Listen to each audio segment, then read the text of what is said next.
بسم اللہ الرحمن الرحیم وَقَضَىٰ رَبُّكَ أَلَّا تَعْبُدُوا إِلَّا إِيَّاهُ وَبِالْوَالِدَيْنِ إِحْسَانًا۔ اللہ رب العزت قرآن حکیم میں ارشاد فرماتے ہیں کہ آپ کے رب نے یہ قطعی طور پر فیصلہ کر لیا ہے کہ تم صرف اسی کی عبادت کرو اور اپنے والدین کے ساتھ اچھا سلوک کرو۔ حضرات محترم، اس دنیا میں جب انسان آتا ہے تو سب سے پہلے جن لوگوں سے بچے کا تعارف ہوتا ہے اس کے والدین ہوتے ہیں۔ والدین بچے سے بے لوث محبت کرتے ہیں، پیار کرتے ہیں، اس کے نخرے اٹھاتے ہیں اور اس کی جملہ ضروریات کو پورا کرتے ہیں۔ والدین خود تکلیف اٹھا کر، مشقت اٹھا کر، محنت کر کے بچے کی، اولاد کی جملہ ضروریات کو پورا کرتے ہیں۔ والدین اولاد کی بیماری کو، تکلیف کو اپنی تکلیف سمجھتے ہیں، تو والدین کے بڑے احسانات ہیں اولاد پر۔ اسی لیے اللہ رب العزت نے لوگوں کے حقوق میں سے والدین کے حقوق کو سر فہرست رکھا ہے۔ تو جتنے بھی لوگ انسان کی زندگی میں آتے ہیں، ان تمام لوگوں میں سے جو پہلے نمبر پر انسان پر اگر کسی کے حقوق عائد ہوتے ہیں تو وہ والدین ہیں۔ حقوق دو قسم کے ہیں، ایک ہیں اللہ تعالیٰ کے حقوق اور ایک ہیں لوگوں کے حقوق۔ اللہ تعالیٰ کے حقوق میں سے جو پہلا حق ہے، بنیادی حق ہے، وہ یہ ہے کہ اللہ کو ایک مانا جائے، اس اللہ کی عبادت کی جائے۔ اللہ نے اپنے حقوق میں سے سب سے پہلا حق وہ عبادت کا ذکر کیا کہ میرے علاوہ کسی کی عبادت بندگی نہیں ہونی چاہیے۔ اور لوگوں کے حقوق میں سے سب سے پہلا حق والدین کا ذکر فرمایا وَبِالْوَالِدَيْنِ إِحْسَانًا، والدین کے ساتھ احسان کرو، والدین کے ساتھ نیکی کرو۔ اور آپ صلی اللہ علیہ وسلم سے جب پوچھا گیا کہ اللہ کے رسول اَيُّ الْعَمَلِ أَحَبُّ إِلَى اللَّهِ، کہ اللہ کے ہاں سب سے پسندیدہ عمل، محبوب عمل کون سا ہے؟ صحابہ کرام کی یہ تمنا ہوتی تھی، یہ خواہش ہوتی کہ ہمیں کوئی ایسا عمل پتہ چل جائے جو اللہ کو پیارا ہو، جو نبی پاک کو محبوب ہو، اور ہم وہ عمل کر کے ہم اللہ کے محبوب بن جائیں، ہم نبی پاک صلی اللہ علیہ وسلم کے قریب ہو جائیں۔ تو صحابہ کرام کسی ایسے عمل کی تلاش میں رہتے کہ جو اللہ اور اس کے رسول کو محبوب ہوتا۔ اسی لیے صحابہ کرام آتے اور اس طرح کے سوالات کرتے، اللہ پاک کو کون سا عمل زیادہ محبوب ہے، کون سا عمل زیادہ افضل ہے، کس عمل کا درجہ زیادہ ہے، کون سا عمل جنت میں لے کے جانے والا ہے۔ اسی لیے صحابی نے پوچھا کہ کون سا ایسا عمل ہے کہ جو اللہ پاک کو تمام اعمال میں سے سب سے زیادہ محبوب ہے؟ تو نبی علیہ السلام نے ارشاد فرمایا الصلاۃ علی وقتها، نماز کو اس کے وقت پر ادا کرنا۔ یہ نماز عقیدہ توحید کا عملی اظہار ہے کہ ہاں ہم ایک اللہ کی ہی عبادت کرتے ہیں، اور اس کا طریقہ کیا ہے کہ آ کر ہم نماز ادا کریں۔ تو نبی پاک صلی اللہ علیہ وسلم نے ارشاد فرمایا کہ نماز کو اس کے وقت پر ادا کرنا یہ محبوب عمل ہے۔ اور اللہ تعالیٰ فرماتے ہیں ان الصلاۃ کانت علی المؤمنین کتابا موقوتا، اللہ نے نمازوں کو ان کے مقررہ وقت پہ فرض کیا ہے، تو کوشش کرنی چاہیے کہ نماز اس کے وقت پہ ادا کی جائے، بلا وجہ نمازوں کو جمع نہ کیا جائے۔ ایسی کوئی بندہ اپنی عادت اور روٹین نہ بنا لے کہ روزانہ ہی نمازوں کو جمع کر لیں، ظہر اثر کو یا مغرب عشاء کو، بغیر عذر کے معمول نہیں بنانا چاہیے۔ مسجد میں آ کر جماعت کے ساتھ نماز پڑھنی چاہیے، یہ افضل عمل ہے۔ صحابی نے پوچھا اللہ کے رسول اس کے بعد دوسرے نمبر پہ اللہ کو سب سے بڑھ کر محبوب عمل کون سا ہے؟ تو نبی علیہ السلام نے فرمایا ثم بر الوالدین، پھر والدین کے ساتھ نیکی کرنا۔ حقوق اللہ میں سے نماز، اور حقوق العباد میں سے جو سب سے بڑا عمل ہے، جو سب سے زیادہ محبوب عمل ہے اللہ تعالیٰ کو، وہ ہے کہ اپنے والدین کے ساتھ نیکی کی جائے، والدین کے ساتھ حسن سلوک کیا جائے۔ حضرات، جب بچہ دنیا میں آتا ہے تو والدین اس سے سب سے زیادہ محبت کرنے والے ہوتے ہیں، اور جیسے جیسے بچہ بڑا ہوتا ہے والدین کے ساتھ محبت ہوتی ہے، لیکن جیسے جیسے اس کا حلقہ احباب بڑھتا ہے تو وہ محبت والدین کی وہ ذرا کم ہونا شروع ہو جاتی ہے اور محبتیں اس کی زندگی میں آنا شروع ہو جاتی ہیں، باقی رشتہ داروں کی، دوست و احباب کی، اور پھر جب بچہ اس کی جب شادی کر دی جاتی ہے تو پھر بیوی کی، پھر آگے ان کے بچوں کی محبت، تو یہ جتنی بھی محبتیں ہیں باقی، ان محبتوں کی وجہ سے والدین کی محبت میں کمی نہیں آنی چاہیے۔ یہ محبت ساری عمر، ساری زندگی والدین کے ساتھ یہ محبت برقرار رہنی چاہیے اور اس کا اظہار بھی کرنا چاہیے۔ یہ حسن سلوک میں یہ آتا ہے کہ والدین سے محبت کی جائے، جس طرح انہوں نے بے لوث آپ کے ساتھ محبت کی ہے اور اسی محبت کی وجہ سے انہوں نے ہر دکھ درد تکلیف کو سہا ہے، برداشت کیا ہے اور آپ کی جملہ ضروریات کو پورا کیا ہے، اسی طرح اسی محبت کے جذبے کے ساتھ والدین کی ضروریات کو پورا کیا جائے۔ تو حسن سلوک میں پہلی چیز ہے کہ والدین کے ساتھ بے لوث محبت کرنی چاہیے۔ دوسرے نمبر پہ ہے والدین کا احترام کرنا چاہیے۔ اللہ تعالیٰ قرآن مجید میں ارشاد فرماتے ہیں لا تقل لہما اف، ان کی عزت کہاں تک کرنی ہے کہ ان کے سامنے اف بھی نہیں کہنا۔ یہ اف یہ ناگواری کا اظہار ہے کہ بندہ زبان سے کوئی گالی تو نہیں دیتا لیکن چہرے پر ناگواری ہے، غصہ آ جاتا ہے، یہ چیز بھی نہیں ہونی چاہیے والدین کے سامنے۔ یہ بھی بے عزتی میں آتی ہے، یہ بھی تحقیر میں آتی ہے کہ ان کے سامنے کوئی بندہ اف بھی کہے۔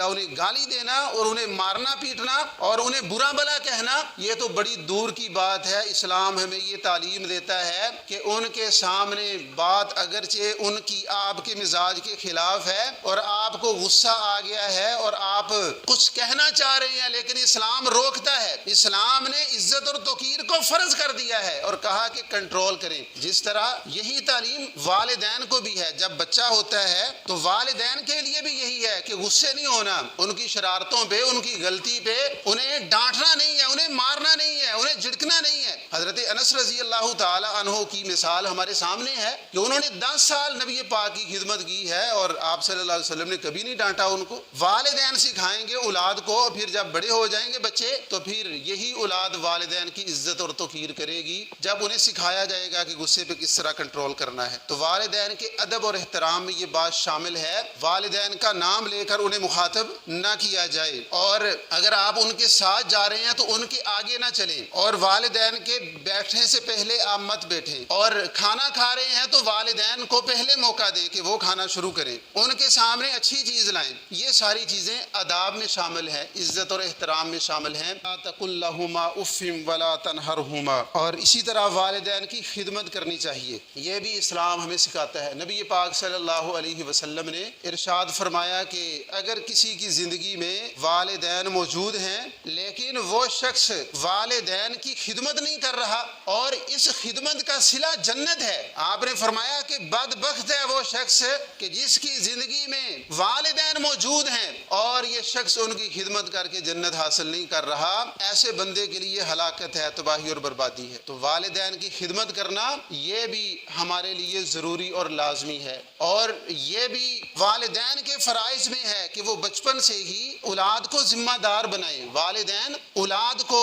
شروع سے ہی، بچپن سے ہی ان کو گھر کے کاموں میں مشغول کریں، انہیں سکھائیں انہیں کام کیسے کرنا ہے، چھوٹے چھوٹے کام ہے، پانی پلانا ہے، کھانا لے کے آنا ہے، چھوٹے چھوٹے گھر کے جو کام ہے، بیٹی ہے بیٹا ہے، ان کاموں میں، اپنے کاموں میں والدین اولاد کو شریک کریں تاکہ انہیں سمجھ آئے کہ کام کرنا ہے، اور پھر جب بچہ بالغ ہو جائے، بالغ ہونے کے بعد کم از کم جو بچہ ہے بچی ہے وہ اولاد، وہ والدین پر بوجھ نہ بنے، کم از کم اپنے وہ کام خود کرے، اپنے کاموں کے حوالے سے اولاد والدین پر بوجھ نہ بنے۔ اور یہ تربیت کس نے کرنی ہے؟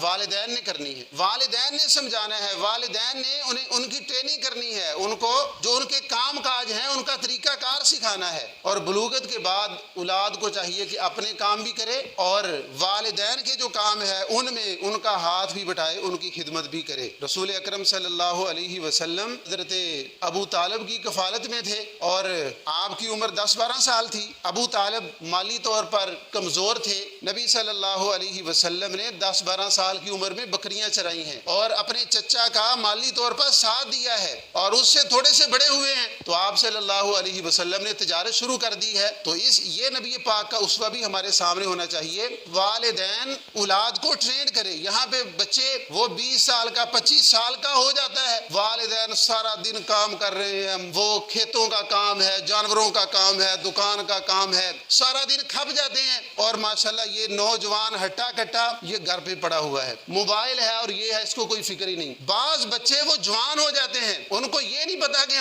ہمارا کاروبار کیا ہے, ہماری زمین کتنی ہے, ہمارے مویشی کتنے ہیں, کاروبار کھیتی باڑی کرنی کیسے ہے, مال ڈنگر کو ان کو چارہ ڈالنا ہے وہ کیسے ڈالنا ہے, دودھ دھونا نہیں آتا. کڑیل نوجوان ہے لیکن کام ہی نہیں, والدین نے کام پہ لگایا ہی نہیں. تو حضرات ان کو ممی ڈیڈی نہیں بنانا, ان کو شروع سے اس طرف آپ لے کے آئیں, محنت کا ان کو عادی بنائیں. والدین کی ذمہ داری ہے کہ اچھی تربیت کر دیں, اسے کہیں کہ باہر نکلے بھئی کمائے کھائے. تو بلوغت تک والدین کی ذمہ داری ہے, اور ہم 40 50 سال تک ہم اپنی اولاد کو اپنے سینے سے لگائے رکھتے ہیں. نہیں بھی یہ تو ابھی بچہ ہے, اسے کیا پتا زندگی کیسے گزارنی ہے. نہیں بھئی اسے آپ میدان میں اتاریں, اسے وہ خود سیکھ جائے گا سارا کچھ. اگر آپ اسے نہیں نکالیں گے تو وہ کیسے سیکھے گا, اس کا حوصلہ پست ہو جائے گا. تو اس طرح وہ کامیاب نہیں ہو سکے گا. بچے کی کامیابی چاہتے ہیں تو شروع سے اسے محنت کا عادی بنائیں, اور اسے کہیں کہ اپنا کام بھی کر اور ہماری بھی خدمت کر. تو حضرات خدمت والدین یہ ضروری ہے. والدین کے حقوق میں اطاعت اور فرما برداری بھی ہے, والدین کی بات ماننا, وہ جو بھی حکم دیں اور جس بات سے بھی منع کریں ان کا کہا ماننا, کہنا ماننا ضروری ہے. حتیٰ کہ اسلام نے تو یہاں تک کہا ہے کہ یہ جو طلاق دینا ہے نا, طلاق کا عمل, یہ ابغض الحلال عند اللہ, یہ اللہ کے ہاں ناپسندیدہ چیز ہے کہ کوئی بندہ اپنی بیوی کو طلاق دے دے. لیکن نبی پاک صلی اللہ علیہ وسلم کی ایک حدیث ہے کہ اگر والد اپنے بچے کو یہ کہتا ہے کہ اپنی بیوی کو طلاق دے دو تو اولاد کو چاہیے کہ والدین کا حکم مانے. لیکن یہاں پہ یہ بات ہے کہ اگر کوئی شرعی عذر ہے, کسی شرعی عذر کی بنا پر, تو یہاں پہ حکم مانا جائے گا. شرعی عذر کیا ہے کہ بیوی بے نمازی ہے, بیوی دیندار نہیں ہے, بیوی بچوں کی تربیت صحیح نہیں کر رہی, بیوی شوہر کے حقوق پورے نہیں کر رہی. کوئی بھی شرعی عذر, کوئی دینی عذر ہے, وہ پرہیزگار نہیں ہے, وہ فاحشہ ہے, کوئی اس طرح کا عذر ہے, والد اگر کہتا ہے اپنی بیوی کو طلاق دے دو, وہ شوہر اس سے 100 درجے محبت کیوں نہ کرتا ہو, لیکن اس کے لیے اگر اس کا دین جا رہا ہے, اس کے والدین جا رہے ہیں, تو اسے چاہیے کہ وہ طلاق دے. اور اگر والدین بلا وجہ کہہ رہے ہیں, والدین بیوی کو, اس کی بیوی کو اچھا نہیں سمجھتے یا پسند نہیں کرتے, نوجوان کو چاہیے کہ وہ اپنی بیوی کو الگ کر لے تاکہ والدین کو بیوی کی وجہ سے کوئی تکلیف نہ ہو. تو والدین کی اطاعت اور فرما برداری اس درجے تک ہے کہ اگر کوئی والد یہ کہتا ہے تو اس پر بھی عمل کیا جائے گا, لیکن اگر کوئی شرعی عذر ہو تو, اور ان کی اطاعت اور فرما برداری کریں. اسی طرح والدین کو خوش و خرم رکھنا, والدین کی خوشی کا لحاظ رکھنا یہ بھی ضروری ہے. رسول اکرم صلی اللہ علیہ وسلم فرماتے ہیں رضا اللہ فی رضا الوالد وسخط اللہ فی سخط الوالد. فرمایا کہ والد کی رضا میں اللہ کی رضا ہے. اگر تم اپنے باپ کو راضی کر لو, خوش کر لو, تو تم نے اللہ کو خوش کر لیا. رضا اللہ فی رضا الوالد, اللہ کب خوش ہوگا؟ جب تم سے تمہارے والدین خوش ہوں گے. تو والدین کو خوش رکھنا اور نفسیاتی طور پر ان کی تسکین کا باعث جو چیزیں ہیں ان کو مہیا کرنا, بالوں میں تیل لگا دینا اور ان کے آرام کا خیال رکھنا. اگر وہ شور و گل کو پسند نہیں کرتے تو بچوں کو پابند کرنا کہ وہ شور نہ کریں.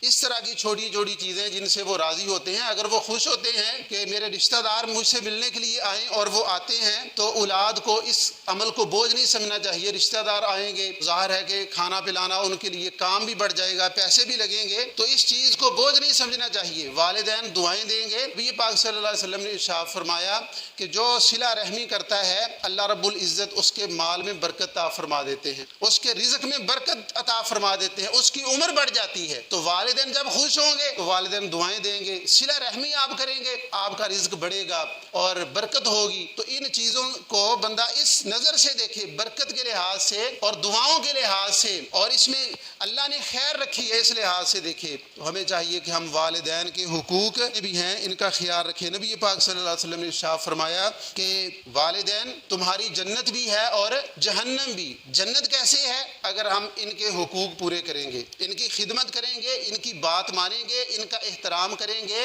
اور انہیں خوش رکھیں گے تو یہ ہمارے لیے جنت ہے. لیکن اگر ہم انہیں پریشان کریں گے, انہیں تکلیف دیں گے, ان کی نافرمانی کریں گے, انہیں غصے کریں گے, انہیں ناراض کریں گے, یہ جہنم کا باعث بن جائے گا۔ تو حضرات والدین کے حقوق ہمیں پورے کرنے چاہیے، لیکن اس سے پہلے والدین کے لیے بھی ضروری ہے کہ وہ اپنے بچوں کو اس لحاظ سے تیار کریں، اس طرح کی تربیت کریں کہ جنہیں والدین کی عظمت کا علم ہو۔ وہ بچے بڑے ہوں، ان کے ذہن میں والدین کا تقدس، ان کا ادب و احترام، ان کی اطاعت فرما برداری، جملہ حقوق کا علم ہو کہ والدین اتنی عظیم ہستیاں ہیں۔ والدین کا ادب اور احترام ضروری ہے۔ اسی طرح اولاد کی بھی عزت نفس ہے، اولاد کی عزت کرنا یہ بھی والدین کے لیے ضروری ہے۔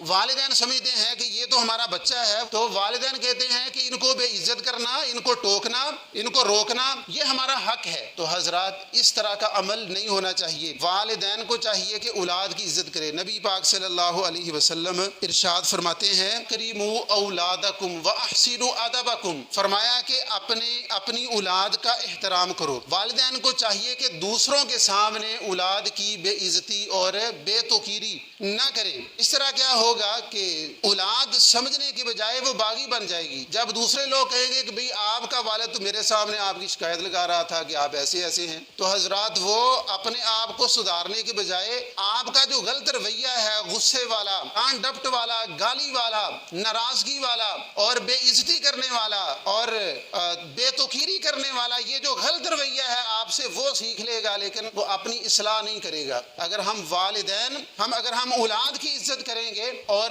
انہیں ہم درجہ دیں گے، ہر بندے کی عزت نفس ہے، اولاد سے ہٹ کر عام آپ بات کر لیں۔ اگر آپ کسی بندے سے چاہتے ہیں کہ یہ بندہ میری عزت کرے تو ظاہر ہے کہ پہلے آپ کو اس کی عزت کرنا پڑے گی۔ جواب میں وہ آپ کو رسپانس دے گا، وہ عزت کرے گا۔ اگر آپ اس کی عزت نہیں کرتے عام بندے کی، وہ بھی آپ کی نہیں کرے گا۔ اولاد کے ساتھ ہم اچھے رویے کے ساتھ پیش نہ آئے تو کل وہ ہماری عزت بھی نہیں کریں گے۔ تو والدین کو بھی چاہیے اپنا رویہ اچھا کرے۔ ہم ساری عمر چھوٹوں کو سمجھاتے آئے ہیں کہ بھئی یہ بڑے ہیں، ان کا احترام کرے، ان کی خدمت کرے، ان کی شکر گزاری بجا لیں، لیکن جو بڑے ہیں ان کو بھی بڑا بن کے رہنا چاہیے۔ اور انصاف ہو پوری فیملی کے اندر، کسی ایک کی طرف جھک جانا اور کسی ایک کو نواز دینا اور انصاف کا دامن ہاتھ سے چھوڑ دینا، ایسی چیزیں پھر اولاد کو باغی بناتی ہیں۔ ایسی چیزوں کی وجہ سے پھر وہ ظاہری طور پر تو محسوس ہو رہا ہے، نظر آ رہا ہوتا ہے سارے مل کے رہ رہے ہیں، لیکن رشتوں میں حسن نہیں ہوتا۔ مل کر رہ رہے ہوتے ہیں، ایک گھر ہوتا ہے، لیکن ان کے دل الگ الگ ہوتے ہیں، ان کی سوچ وہ منتشر ہوتی ہے۔ بظاہر تو وہ اکٹھے ہیں لیکن وہ اندر سے اکٹھے نہیں ہوتے۔ وہ مل کر رہے اور ان کے دل بھی ایک ہوں اور دلی طور پر ایک دوسرے کے لیے اچھے جذبات، محبت ہوں، تو کل یہ اولاد پھر والدین کے حقوق بھی پورے کرے گی۔ اللہ سے دعا ہے کہ اللہ عمل کی توفیق عطا فرمائے۔